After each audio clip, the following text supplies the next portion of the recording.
This is a really serious situation. I think back to Sandy Berger. I think back to Petraeus. They got into hot water. They had some pretty steep fines for seemingly doing a heck of a lot less than what Hillary Clinton is being investigated for doing right now.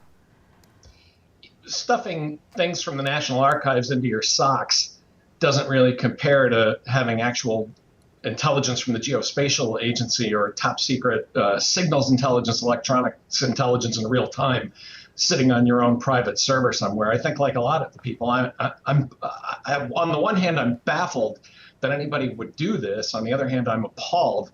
But I don't think any of the excuses about it are holding up very well. No, I know. I've seen everything from her press secretary, or her communications director rather, was saying, well, Jeb Bush, when he was in Florida, Jeb Bush, which I don't think that the governor of Florida deals with the classified information relating to diplomacy, et cetera.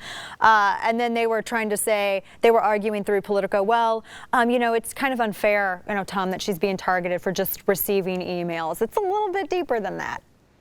Yeah, first of all, I don't know what the state of Florida classification system is. Secret, top secret, don't tell Nebraska. I worked in the Massachusetts State House for a couple of years, and I actually worked on issues related to the National Guard. I can tell you that I never handled anything that was stamped classified top secret Massachusetts only. Right. So that just doesn't make any sense. And the idea that she's being singled out, she was the Secretary of State. She had to know that everything that passes through her hands is potentially classified. For many years, I was a Soviet expert and later a Russian expert. I studied everything.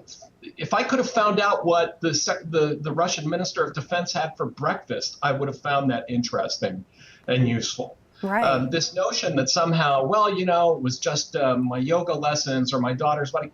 This is why, and I think the other bubble we have to pop here is this notion that everybody did it. Everybody didn't do it.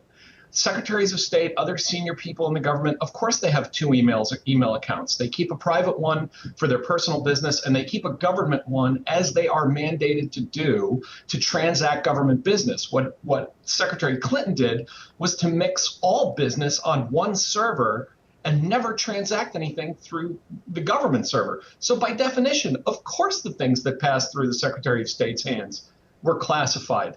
We all suspected it. It was a logical conclusion, and now we know it. Yeah, and now we know it. And I don't believe that she's reckless. I think that she's incredibly cunning. And there are so many, I know that there are probably a lot of theories and there are a lot of questions. Why would she, and that's what makes me think she wouldn't risk something as serious as this for recklessness. What on earth could she have possibly been hiding? I think that this kind of activity is why we now have an adjective in American political life called Clintonian. This is classically Clintonian. There's a tinge of needless paranoia. There's this kind of obsession with secrecy, this fear of enemies. I don't know what could have passed through.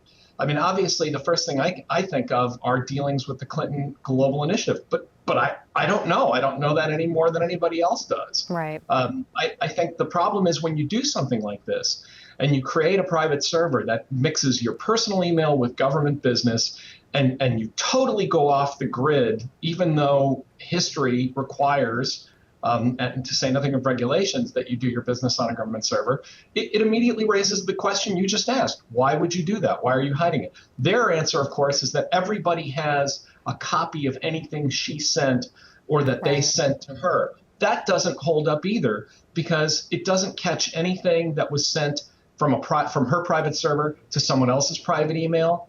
It requires everybody in the world to have more complete records than the actual Secretary of State.